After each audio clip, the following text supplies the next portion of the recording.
Rory, how much did the driver get you going today?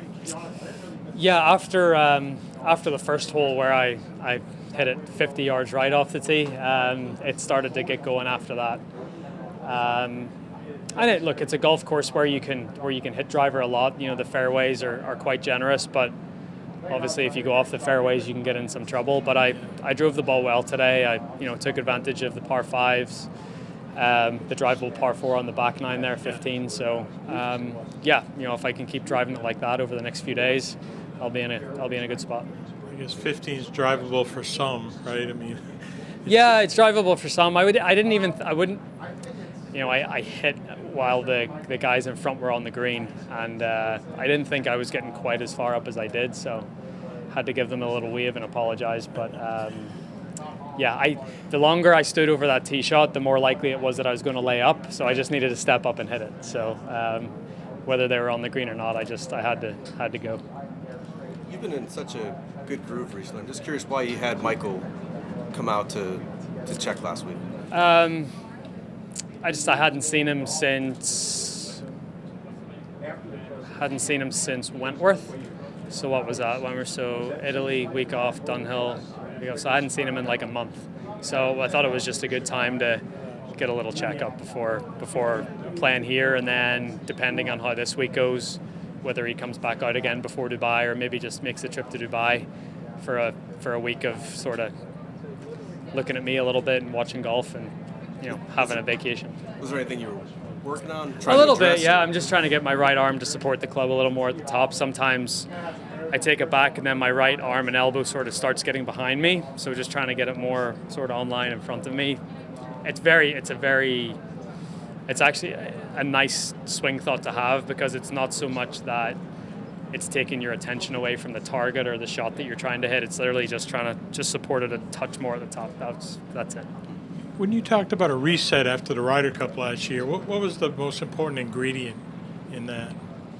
I think getting back ownership of my game. I sort of went down a path that I realized wasn't for me.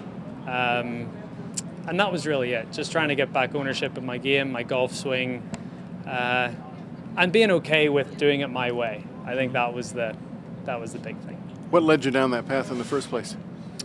I probably had I struck the ball very poorly at Bay Hill in 21 on the weekend, and then the first 2 days at the Players in 21 were some of the, I was producing golf shots that I didn't know where they were coming from. So then I started to, go down a different path. I got another opinion from Pete Cowan and sort of started to go down that path. And it was good. Look, it was very good at the start. I think Pete actually got me back on track a little bit, and I won at Quail Hollow. But then I started to keep going down that path a little bit too much, and then it just got. I guess I just felt like I didn't fully own what I was doing, right. So it was just trying to get a little bit more of me back into it. But yeah, so that was it. Secondly, we've talked about the number one ranking, which is some motivation for you. Dubai is still out there for you. Without that, and looking at some of the other guys in the field, would you find it tough to really get motivated this time of the year? You're an exception, in other words. Yeah, I think so. But it depends.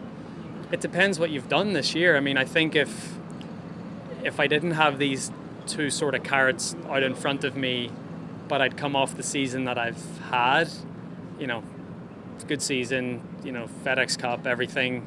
Like, it would be very easy to just take the rest of the year off and be like, you know what, I'll see everyone in Hawaii in January. So, but there's always something. I think that I was alluding to it yesterday in the press conference. No matter what you achieve in this game, you're having to constantly reset your goals and reframe your mindset, and I think the players on tour and players at this level, I think they naturally do that, and they're good at doing that. So, and that's always been the case for me. So, yeah, if I did, maybe if I didn't have these two things to go for over the next couple of months, I would take a bit of time off, but I still feel motivated. I think playing well motivates you even more also, so there's definitely no lack of that. Do you, what were your impressions of Tom in his game? He didn't really miss a shot out there. You know, he's a very, very solid player. Plays to his strengths.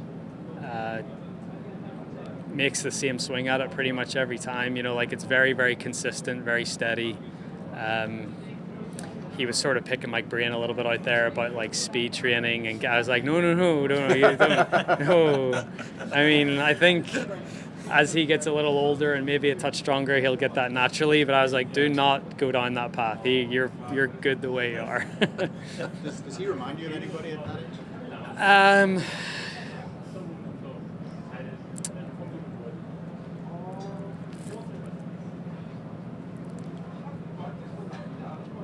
I don't know. Is maybe like I'd say maybe like a Hideki. Hideki was that good at that age, but maybe a little more consistent, like a little more consistent. Something like that.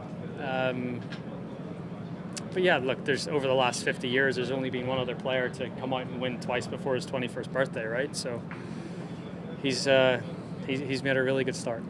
But you know, I think we don't need to make comparisons quite yet. Just let him turn into the person that he's going to be, and I think that'll be good enough to have a hell of a career.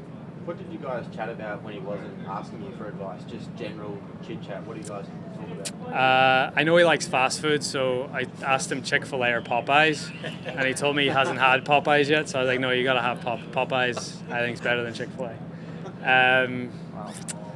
He got a place in Dallas, told me about that, practices at Dallas National, Trinity Forest. That's sort of, there's a lot of golf talk, which is understandable. Were you cautioning against this speed training based on your own experience, or just because whatever he's doing is he doesn't. He hits it far enough. I think, like I think when I was maybe 20 and then got to like 22 or 23, naturally I just got a little more speed. So I mean, just based on my own experience, I don't think it's something that he needs to chase right now, because like he hits it so well and his fundamentals are so good that if he starts to chase it, I worry that, you know, that would get off and then it affects the rest of his game. Sure. Thank you. Thanks.